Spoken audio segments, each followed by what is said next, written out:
Hello, everybody out there. This is Collin Moshman, Sngman101, and guess what we're doing today? Today, my friends, we're going to go through the entire process of beating a heads-up Synagogue. Now, the first thing you want to do is table select, because the worst possible thing is when you go to play some guy who you just kind of assume is going to be a total fish, as most of your opponents will be, and what happens but he turns out to be some kind of shark. So that's kind of messed up, and we're going to prevent that just by shark scoping the guy.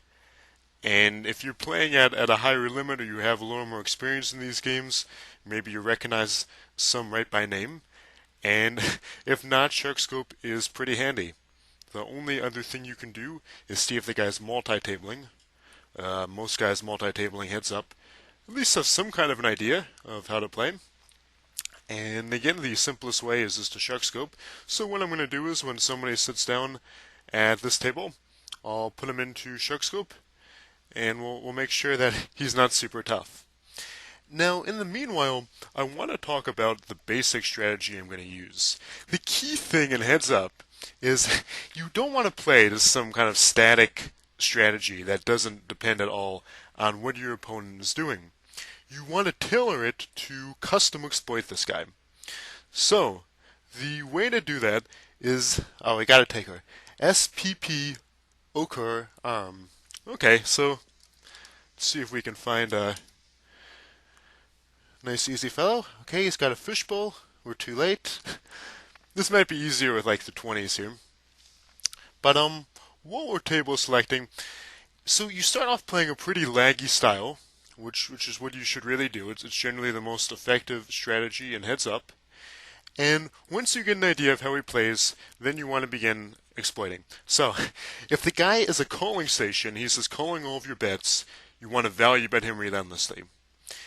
And if he's tight in any way, then you want to continue playing a laggy style. And it doesn't matter if he's tight passive, tight aggressive, because if he's folding at all to this sort of common sequence of raising before the flop and then c-betting the flop, throwing out a bet of half or two-thirds the pot, pretty much no matter what hits, then you can pretty much just profitably chip away at him. Okay, so we'll try to find this fellow here. V-boy, F-E-A-D, Undi.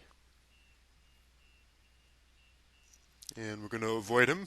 He doesn't have a... This is a pretty small sample size, and you absolutely want to be making a huge mistake to sit down and tackle the boy Fedundi right now, but I'm going to pass on that and wait until we have a clearer advantage.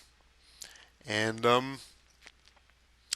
okay, so when you take guy, you want to play laggy, and if the guy is loose passive, you want to value bet, and if he's loose aggressive, then you're in for a fight, okay? Loose aggressive, again, is the toughest style to counter, so really the only thing you can do against a loose aggressive guy is to play good poker, and he's going to force you to really put a lot of chips on the line, and you kind of have to have an idea of...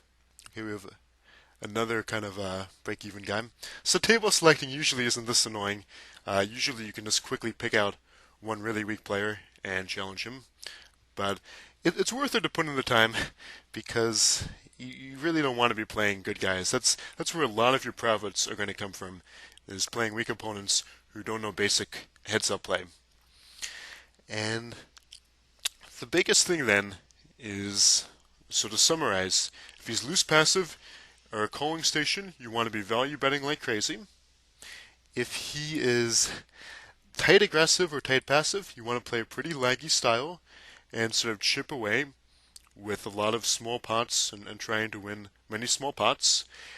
And if he's loose aggressive, you kind of have to have an idea of when your hand figures to be good and go with it, even if it forces you to play a hand that you don't necessarily want to take quite as far as he's forcing you to do. Okay?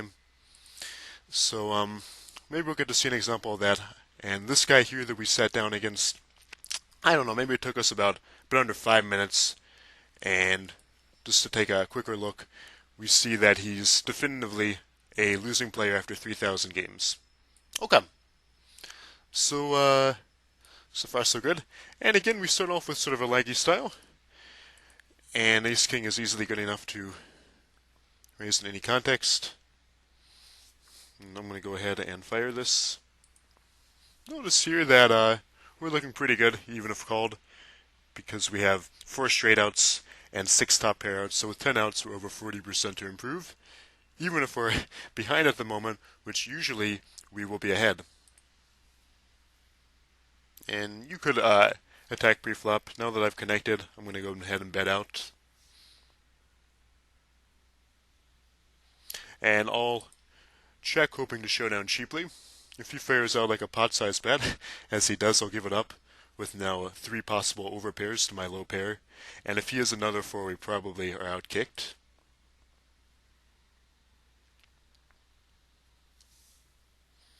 So I just spent all this time talking about how to exploit the guy. Well, how do you figure out what he is, right? I mean, at what point do you know? At what point can you act on it? And, well, one thing is, okay, so what does this spend mean? Well, it can mean anything from a lot of different guys, from weakness to having a strong hand. And I'm going to go ahead and do the more laggy play of raising immediately, and hopefully we can find out something about how he plays, even if we don't win the hand. So this is a great turn, and I'm going to go ahead and value bet. Sometimes I would check this, but with 2 flush cards and 3 possible cards to a straight, I don't want to give him a free card.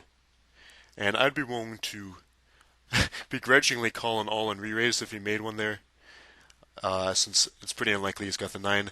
And now we're getting our first idea of how he plays, because he's limped his first couple of buttons. I'm going to go ahead and attack this one with a suited king and follow up any flop.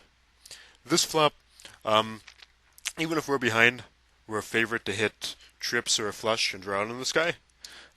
So we're looking pretty good here. If he raises me, I'll 3-bet him all in. But my kind of feeling is that he's just sort of generally loose. Not super aggressive, but not necessarily passive. And that's just based on the fact that he's, I believe, called both of our button raises. He's limped his buttons, so maybe a little more loose passive. And kind of the basic thing here is that you wanna be value betting a guy like this, and also betting when you don't have much chance, and just sort of continue putting on pressure, but only going to the late streets when you really have a hand. And this one I'm going to go ahead and bet, because I don't want an overcard or a flush card to hit and take me out of the lead. And I kind of believe him here that he has a 10 or a king, so I'm going to go ahead and lay this one down. And the good thing, okay, what you really want to do is you want to find out as quickly as possible a guess for how your opponent's playing, because it's a lot easier to think about what he's doing and interpret his actions if you kind of already have an idea of what to expect from this guy. So 9 high is no showdown equity. I'm going to go ahead and bluff, since it's pretty much my only chance of taking it. Let's throw kind of a weird number. And that does take it. So he's definitely not a total calling station. I mean, you're fold to some bets.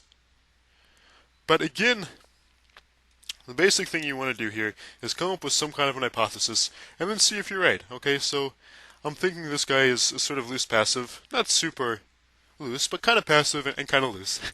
And so far, since I've come up with that idea, everything he's done has won to confirm that. So with top pair and the flush draw, I'm willing to pay for stacks and get it all in. And I'm going to go ahead and check raise him here. I wouldn't do that without the diamond. But seeing a river isn't so bad. There aren't a lot of scare cards that can hit. And I'm going to go ahead and call this. I think he could be on a draw. He could have a jack. And we're going to see. Okay, so he has a low pair and takes it, unfortunately. And I guess he interpreted our turn check as weakness and decided to strike out at that. So I got our money in good, and that's all you can shoot for. And here I'm going to go ahead and throw out a small bet. Sometimes after you make a guy showdown bad, he'll be less inclined to push or kind of pursue subsequent hands when he doesn't have much. Maybe they feel bad about it. But that's cool. Okay, we get our money in good. And what else can you do there? Sorry, minimize that. And we're definitely not out of it. So with a pot of 240 and 400 left, I'm just going to shove and hope to get looked up by a high card hand, unpaired high card, or possibly a 4, some kind of random 4. And when not, we just win a 400 chip pot immediately. So you never want to give up on these things. I mean, it sucks to take a bad beat early, but hey, we're poker players, right? We're used to this kind of thing. So we'll see if he allows us to limp. That's kind of a play I'll use sparingly. If he checks, I'll min bet him. And I don't necessarily believe he has anything, but I'm just going to give that to him. Don't like to push the backdoor draws too hard. And it's about 11 blinds. I would shove this against a better player, but I kind of want to chip away at him a little more. So I'll take a free flop, and I'll go ahead and bet this. And if he raises me, I'll be willing to commit with second pair. So this is kind of a bad turn, but he didn't raise before the flop, so it's not necessarily the case that he's got an ace. And let's see what he does here. He shoves on us. Well, so this is kind of a pot odds thing. He's shoving 500 basically into a pot of 260. So the pot's about 750. It costs us 490 to call. And based on the fact that we called him out last time, and it's a little less likely the guy's going to be doing that twice in a row, we don't even have great equity against a good drawing hand like 2 overcard diamonds. So I'll let this go, but with a little better odds, you'd be committed there. And with stacks under 10 blinds now, I'm looking to shove fold. Maybe not against this guy. You could actually limp against a more passive player, but in general, you're looking to shove fold, as he's now doing.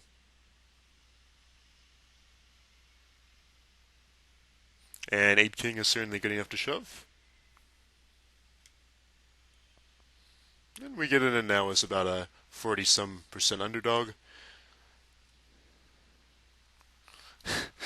And karma, we outdraw him and get another solid hand. So with a pot of 150, I'm going to go ahead and shove. Maybe he thinks now I'm shoving more widely, so I think we may get looked up by some weaker hands, like weaker aces. Maybe even like a king-queen hand. And bang, a weaker ace. I called that one. And hopefully we can double up. No 7. Yes! Okay. So we're right back in it. Let's take this mofo out. Normally I would fold this. This guy really isn't raising at all before the flop. So I'll see if the pattern continues. And we have a great flop. You don't want to slow play bottom 2 pair. It's too vulnerable, and you want to get value. So I'll just fire at the pot. And if he had a piece of that, if he had some kind of a king, I'm sure he would be willing to play a large pot there, which should be good. We want to get it all in at the flop. So we're going to 3-bet him. You don't want to play queens out of position in general. And I'm going to go ahead and make something that looks like just sort of a crazy bet that doesn't want action. Because if we just win the 200 without a fight, that's also a really good result. And he could always 4-bet us to the weaker hand, so. Alright. Come on. Yeah! Yes! I love winning for you guys. I like being like, yo. So does he want a rematch? I'm sorry, I normally play on stars. I haven't actually seen this before. I saw some guys talking about it on a 2+2 forum and hadn't realized that it had been implemented. But in that situation, I would have rematched him because I had a line on his play, and he wasn't a terrible player, but he certainly wasn't super good. And let's see if we can try to repeat this process of getting a line on a guy and acting on it. So sometimes you see the same guy just sitting right down immediately, and this guy is not. So we'll try to find any table where we have a guy already down for a turbo no limit match. Guys who are sitting at the non-turbos tend to be a little stronger. At least at the higher stakes stars games, and my guess would be in general, probably because if you want a slower structure, one reason for that is just that you feel that you know better than your opponent how to how to take advantage of a longer match, and you want to minimize swings. So probably the turbos are going to get you the easier action. And I guess that's kind of site dependent. So if I'm wrong with tilt, you guys should jump in and correct me with that. And sitting first isn't so bad. A good player might shark scope you first and decline if you're a winning player. I think actually right now, if you shark scope me, I am not a winning player on tilt, or not winning much, because I pretty much just started to play tilt again after a little hiatus. Okay, so I'll show you guys what I saw on Suckscope to take this. So what I was looking at when I registered is the fact that after 243 games, he has a very low average stake, and he's basically a break-even player with a slightly negative average ROI, a slightly positive profit. So playing a break-even guy is absolutely fine, and really just want to avoid the sharks. So we're going to do the same thing now. Try to get a tentative read. You know, just sort of even a basic, like, this guy's a calling station, this guy's a maniac, and then act in it. So last time I read was just that he was loose and kind of passive, and that sort of paid off. I mean, some of his play ended up being a little tricky, but he was definitely loose, and we were able to get a better interpretation of his later actions based on having this kind of idea. So I made a loose pre-flop raise as I'm starting off with a laggy style, and I'm going to follow up bet since my only equity is fold equity based on a bluff, and now we have an easy check fold decision.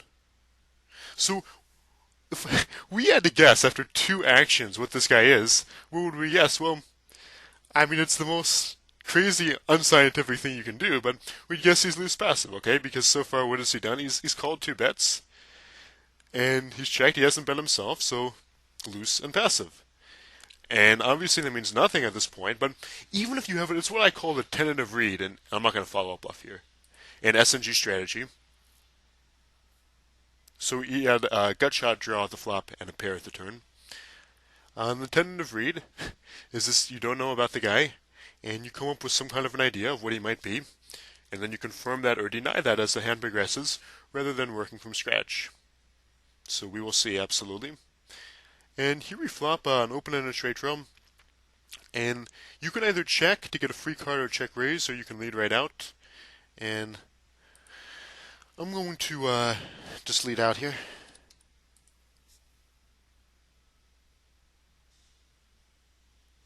And we hit it, which is nice. If this had been a blank, we would have had to check. And I'm going to go ahead and check to him. I think that we probably have a pretty reckless image at this point, and I think that he might think that we've just given up on the hand like we did in the first hand, and if not, I'll go ahead and value bet the river. So at this point, I'm just going to go ahead and put him all in. If he's got some kind of a draw, he can only call now. For instance, a spade draw or something. And if he's got the 10, then we're set, because we have the higher straight, and that works out good too. So that was exactly what happened. He probably just thought that we were very weak, like we were the first hand, and he wanted to exploit that. So with bottom pair, we're going to value bet, because a lot of turn cards are going to devalue this. Pretty much any card.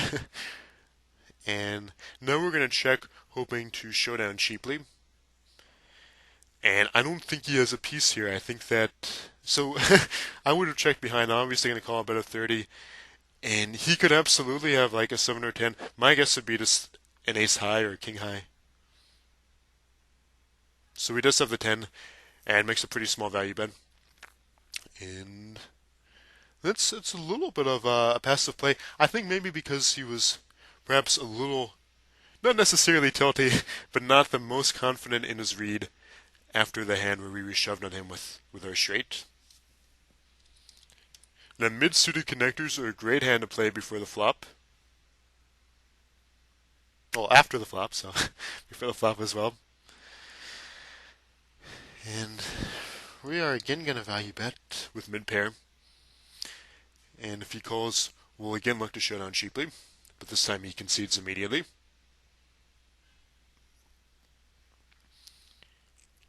And the stats so far kind of tend to confirm what we were thinking. Okay, he's played every hand so far. He hasn't been raising much. And I'm going to go ahead and min-bet this. They're a very strong hand, but I'm not one to slow play and heads up. So I'm going to go for the same... Well, normally I would, but go for the same idea of hoping that he thought we were giving up on the hand. But with 2 flush draws and some cards to a straight, I'm going to go ahead and just fire again for value, hoping that he calls or raises us with a draw. And same thing here, I'm just going to value bet, and if he's got a deuce, I'll spend like half the pot, okay? And I think with a deuce, he's probably going to pay us off here, and with a misdraw, he's probably not going to call any value bet. And if he's got a better queen, obviously, he's got our entire stack. So I'm guessing he's got a deuce. Poker Atlas will show us. I'm hoping that after my last read was wrong. So this time we just set a high card, and I think that he's pretty, kind of, it's that he's loose passive, but also that he thinks that we're very loose aggressive, and he's kind of right there. So he's sort of acting on his read and playing maybe his more normal style of loose passive. And again, it's more likely that he's not going to trust his read if he just has like an ace high and thinks it's best after last hand. So this is a great time to c-bet. And I'll tell you, with kind of a draw-heavy board and the effective stack size being under the pot size, I'm going to go ahead and put them all in here. And, if we were deeper, I would not shove this. But again, with the pot over the stack size, I'm just not going to be folding that. On a pretty raggedy low card board and him showing weakness. So, now with 2 overcards and a flush draw, we're better than even money to improve. I'm going to bet this, and if he raises me, I'm going to 3-bet him all in. So come on, buddy, raise me. Let's see what happens. This is called taunting into the microphone. I don't know if it's the highest success rate, but... So he ponders, he's thinking, okay, I know this guy is nothing, but he's kind of shown, that he's a little unpredictable or something. And I'm just going to go ahead and shove ace-king because we're short stacked. Well, the effective stacks are short. Again, by effective stacks, I simply mean the shorter of my stack and his stack. Because anything else that's bet automatically goes into a side pot that the bigger stack takes down. If he limps, I'll shove this.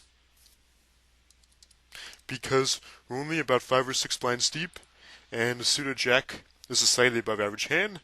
We gain tremendously when he folds, and when he calls like now, so for 63 chips, I'll just commit, we're not that big a dog unless he was trapping with a really big hand. So he takes it this time, but that's definitely a play that I regularly make, and would make again, with short stacks and an above average hand.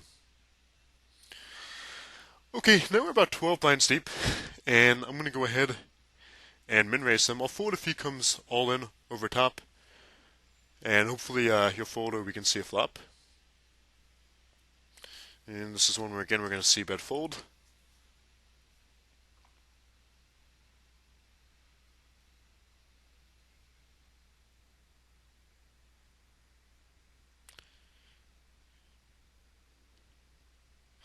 What did the guy in the last one call me? I looked down at the chat box at one point, and he's like, "Come on, Zippy," So I like that. Maybe I should call myself Zippy. Maybe I should think about this hand too. I'm gonna give up on this one. Okay, we only have a jack high. Well, now we have second pair, so I'm not going to be able to leave this one. And it's tempting to check behind, but second pair you have to value bet here, and we want to get called by any one of these low pairs, a 3, a 4, or a deuce. So I'm going to make a bet that hopefully he'll interpret as a bluff, looking to be called by a low pair. So given that he mucks, I'm strongly convinced that he has a 3-4 reduce. He does. He's got 4 king. And I don't think his call is so bad because we are very laggy. And I don't actually river bluff a lot, but he can't know that. So this hand effectively, he's not going to fold for another 86. So I'll just check and put them all in at most flops.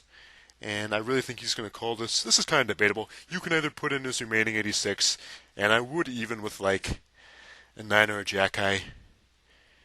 Here I'm just going to check fold. Well, I could be falling into a trap here, but for 86 chips, okay.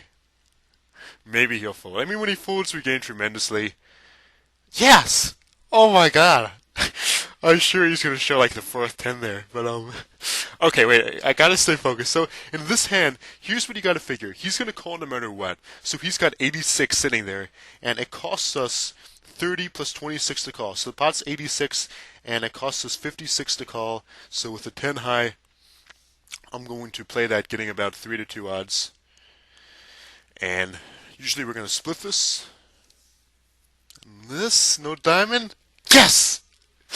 Oh man, we're crushing these games. Do we want to rematch him? You know, if he wants to. He doesn't. He's like, yo, he's a tough opponent. I cannot challenge you anymore. But I think this has given us a lot to think about. I think I'm actually going to end the video now because what I want you guys to do is really think about the next time you play one of these heads-up games, doing the process that I'm talking about here. And I want to outline it one more time, which is I'm even going to write it down. Okay, I'm gonna do something which is unprecedented. I'm going to spontaneously open a Word document in the middle of my video, type what I'm saying, because this is so key, and you guys can read all about this in my upcoming book on Heads Up, where a big focus is how to exploit the other guy. And I just want to give a quick reminder, because it's the quickest way to improve your profits in these things is going to be the strategy that I outlined here, and then I'm going to quickly recap in my smooth Word document. Alright, check this out. So, we're entering the classroom. Okay. If the guy is loose passive, okay, then you play. I'm just going to make a little template here, okay, because we have 4 basic styles, and let's just take a look here, okay, how you play each of the 4 basic player categories. Guy is loose passive. Guy is loose aggressive. Okay, what are the other 2? Well, tight passive and tight aggro.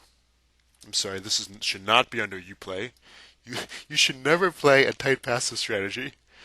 And if people are like, hey, on Stockspoker, Collin Moshman advocates a tight passive heads-up strategy, I lose all my street credibility, so that can't happen here.